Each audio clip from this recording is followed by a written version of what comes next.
sick days. Sure. We obviously saw the rally just a few minutes ago. Tell us your perspective on this. I mean, obviously it works on the business end of this as well. Sure. I think what people are missing is that there's an unintended consequence anytime you mandate a policy like this. It's those employees whose wages are already at the bottom, who are already earning the minimum, who can't adjust to accommodate the new cost of this benefit. So what you see is that fewer employees have jobs, fewer have opportunities to sort of get started in the workforce.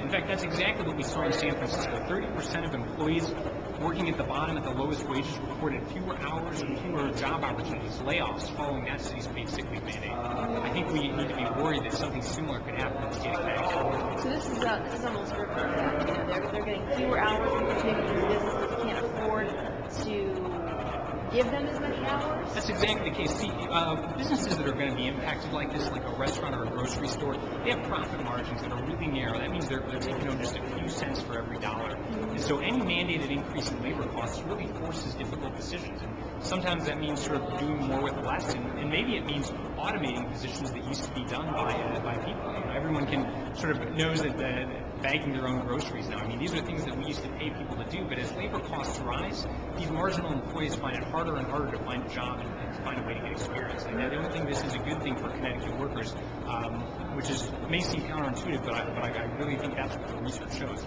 Yeah, it's not necessarily the idea of getting sick days that you're disagreeing with. It's what it can potentially do long term. Well, the idea is that a lot of employers are already on their own. Something like 86% of Connecticut employers offer some sort of paid benefits to their employees already. The reason the remainder can't is because you have a lot of employers who just can't afford to do it because they wouldn't be able to offer jobs if they were forced to do this. So I think we need employer flexibility, and employers need to be able to make this decision as opposed to having it made in sort of a one-size-fits-all manner by people here in Hartford. You've looked at this really all over the country. What do you think this would do to Connecticut in specific? Well, the biggest concern is that it is complicated. I mean, we've seen it in Washington, in San Francisco, and we've seen it like some negative effects in the city where you have sort of an influx of people. You have like a tourism and a population base. In a state like Connecticut, it's a big unknown. I mean, we know that from past research that any sort of small increase in costs can result in reductions in employment, again, for less skilled employees. So I think that's what we would expect to see.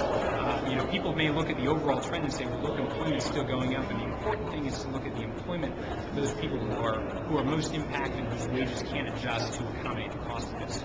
Is there any middle ground that people have been looking at? Well, I think I kind of sort of feel like a middle ground already exists. I mean, again, just the idea that employers, the vast majority of employers already offer things. And we know that, past research shows that most employees that sort of start out, with at a minimum pay level, earn a raise within the first 1 to 12 months on the job. So people sort of have natural earning power to earn a higher wage, to earn greater benefits, but they can't get to that higher point without experience, and they can't get experience if they don't have the entry-level job to begin with. All right.